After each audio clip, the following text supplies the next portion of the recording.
Hello বন্ধুরা, already তোমরা বুঝতে পেরে গেছো ট্যাগলাইন থেকে যে আজকে আমরা যে জায়গায় ঘুরতে যাচ্ছি সেটা হলো দার্জিলিং।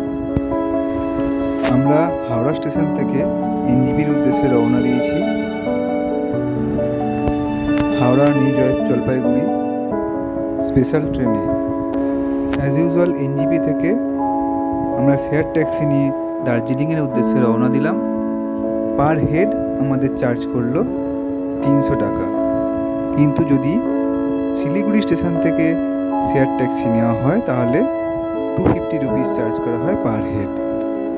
স্টেশনের সামনে থেকেই এই শেয়ার ট্যাক্সি পাওয়া যায়। গাড়ি ছাড়ার কিছুক্ষণের মধ্যেই আমরা দেখতে পেলাম রাস্তার দুপাশে চায়ের বাগান।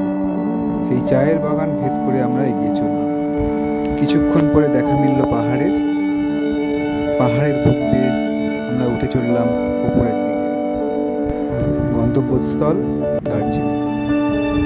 দার্জিলিংয়ে আমাদের অলরেডি হোটেল বুক করা ছিল দার্জিলিং স্টেশনের ঠিক উল্টো দিকে। এনজিপি থেকে দার্জিলিং প্রায় 3.5 ঘন্টার মতো সময় লাগে। ঘুম স্টেশন, টয় ট্রেন এইসব দেখতে দেখতে আমরা পৌঁছালাম আমাদের হোটেলের কাছে, অর্থাৎ দার্জিলিং স্টেশন। হোটেলে চেক ইন করে একটু রেস্ট নিয়ে আমরা বেরিয়ে পড়লাম ম্যালের উদ্দেশ্যে। প্রচুর ভিজিটার আর সকলেরই ছবি তোলার হিড়িক। ম্যালে ঘুরে ম্যালের ঠিক পাশ দিয়ে রাস্তা দিয়ে আমরা এগিয়ে গেলাম মহাকাল মন্দির দেখার উদ্দেশ্যে। আমাদের যেতে যেতে সন্ধে হয়ে গেছিল, তাই মন্দির বন্ধ হওয়ার মুখে আমরা পৌঁছেছিলাম। অনেকটা উপরে উঠতে হয় এই মন্দিরের দর্শন করার জন্য।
বাবা ভোলেনাথকে ঘিরে প্রায় 10-12টা শিবলিঙ্গ প্রতিষ্ঠা করা রয়েছে এই মহাকাল মন্দিরে।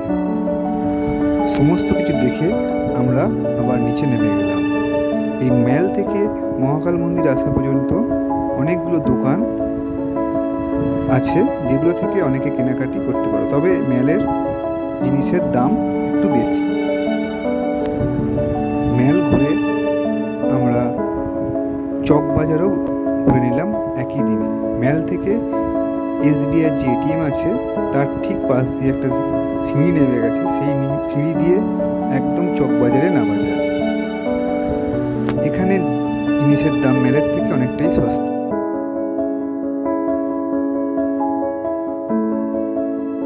আজকে ভোর 4টের সময় আমরা উঠে এসেছি টাইগার হিল দেখতে, টাইগার হিলে সূর্যোদয় দেখতে, কিন্তু দুর্ভাগ্যবশত প্রচণ্ড কুয়াশা থাকায় এদিনকে আমরা সূর্যোদয় দেখতে পারিনি।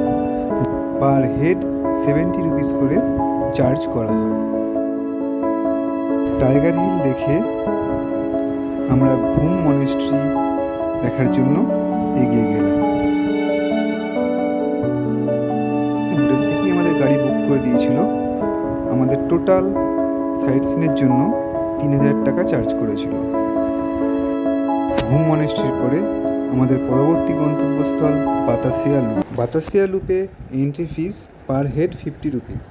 বাতাসিয়া লুপ থেকে কাঞ্চনজঙ্ঘার পুরো ভিউ পাওয়া যায়।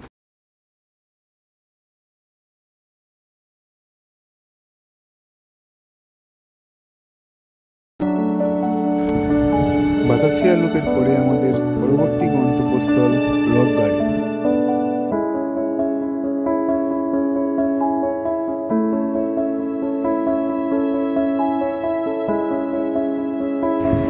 রক গার্ডেন্সে entry fee 20 rupees per head. প্রচণ্ড সুন্দর এই জায়গা। পাহাড়ের কোল বেয়ে ঝরে পড়ছে সুন্দর ঝর্ণা। সেই ঝর্ণা আর চা বাগান, সুন্দর রডোডেনড্রন ফুলের মাঝখান দিয়ে ওপরের দিকে উঠে যাওয়ার ব্যবস্থা রয়েছে এই রক গার্ডেন্সে।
এরপরে আমরা এসে পৌঁছলাম টি গার্ডেনে।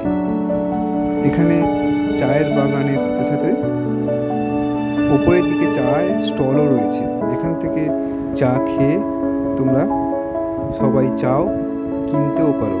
বিভিন্ন রেঞ্জের চা পাতা রয়েছে, বার্গেনিং করে তবে কিনতে পারো এখান থেকে চা। চা বাগানের ভিতরে চায়ের গাছের সৌন্দর্য আর সাথে ছবি তোলা।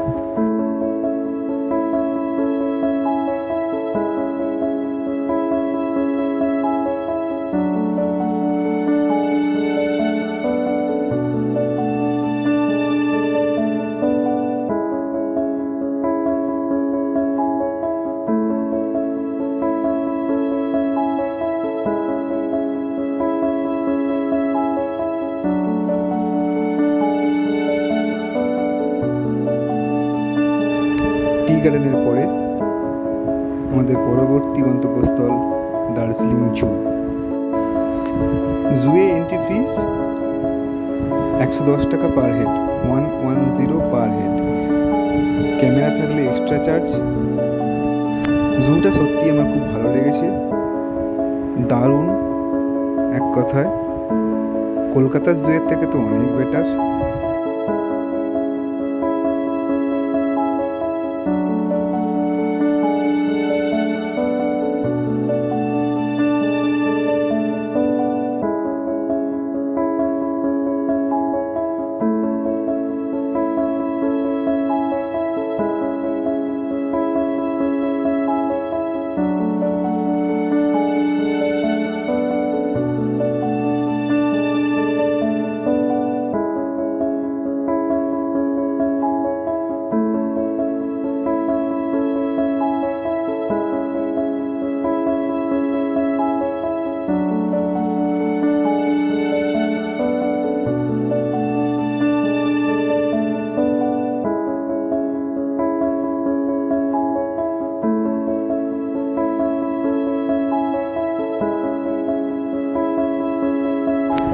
জুয়ে বাঘ ভাল্লুক হরিণ দেখতে দেখতে মাঝখানে দেখা যায় Himalayan mountaineering institute. Tenzing Norgay এবং বড় বড় মাউন্টেনিয়াররা এখানে প্রশিক্ষণ দেয়।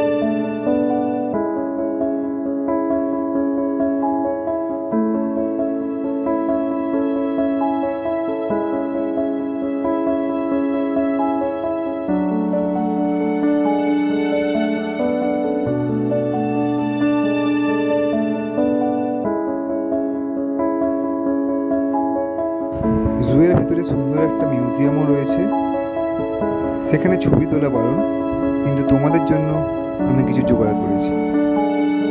Black panther, leopard, royal Bengal tiger, অনেক কিছুই রয়েছে এই জুয়ের ভেতরে।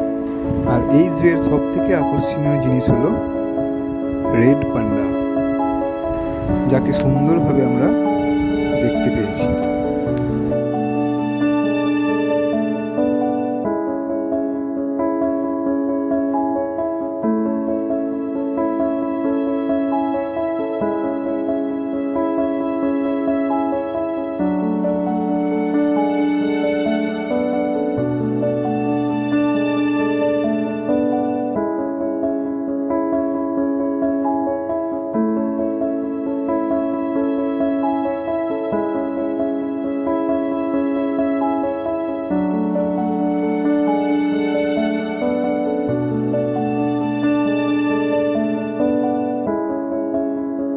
Black panther, leopard, royal Bengal tiger, অনেক কিছুই রয়েছে এই জুয়ের ভেতরে।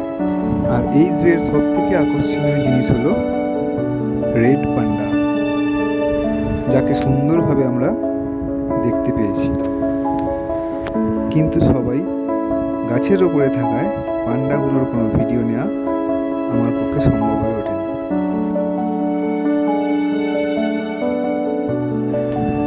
দার্জিলিংয়ের সাইট সিনের শেষ গন্তব্যস্থল আমাদের জাপানিজ টেম্পল বা পিস পাগোডা। খুব সুন্দর এইখানে বুদ্ধের মন্দির, শান্ত এক পরিবেশ, সাথে একটা মিউজিয়াম।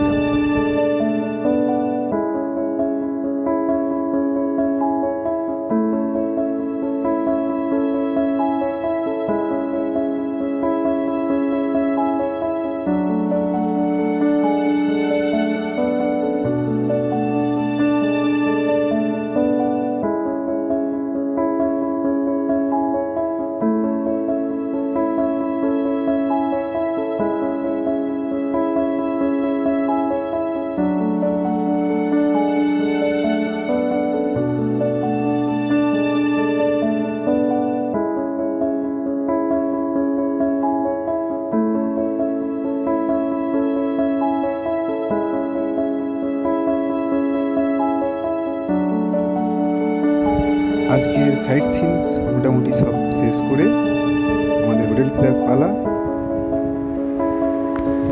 হোটেল থেকে সন্ধেবেলা সেই ম্যাল, যেখানে সুন্দরভাবে আড্ডা দেওয়া যায় এবং কিছু শপিং করার থাকলে সেটাও করা যায়। আমাদের আজকে লাস্ট দিন দার্জিলিংয়ে। সকালবেলা উঠে আমরা রোপওয়ের জন্য লাইন দিয়েছিলাম।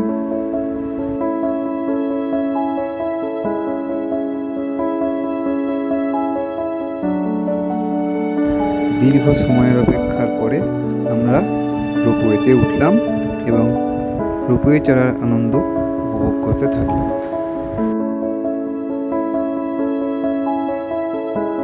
মোটামুটি 7:30 নাগাদ আমরা পৌঁছাই ওখানে, তাতেও লম্বা লাইন। 10:30টায় খুলবে। 260 টাকা করে বড়দের জন্য আর 110 টাকা ছোটদের জন্য টিকিট মূল্য। রোপওয়ের সৌন্দর্য অসাধারণ। রোপওয়ে থেকে নিচের সৌন্দর্য, সমস্ত দার্জিলিং পুরো শহরটাকে এখান থেকে দেখা যায়। আর ওপর থেকে চায়ের বাগান দেখার মজাই আলাদা। সঙ্গে বলে রাখি, হোটেল থেকে রোপওয়েতে আসার জন্য দুরকম ব্যবস্থা রয়েছে। তোমরা গাড়ি ভাড়া করেও আসতে পারো, যেখানে 500 থেকে 600 টাকা করে গাড়ি ভাড়া নেবে।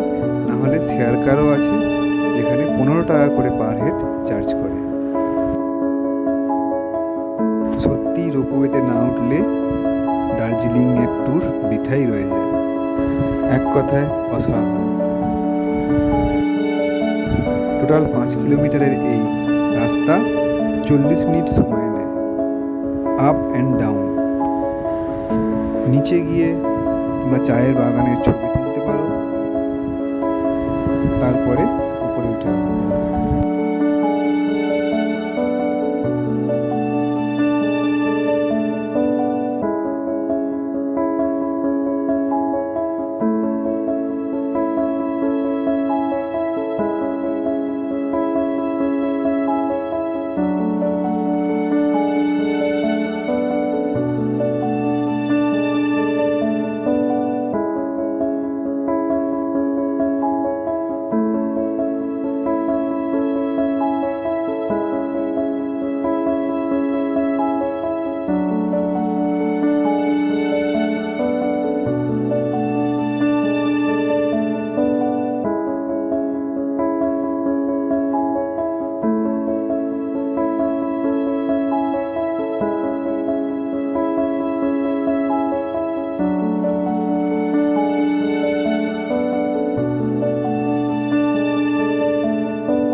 রোপওয়ে আমাদের শেষ ডেস্টিনেশন ছিল। সন্ধেবেলায় আমাদের বাস রয়েছে, শ্যামলী পরিবহনের বাস। 1200 টাকা পার হেড টিকিট পড়েছিল।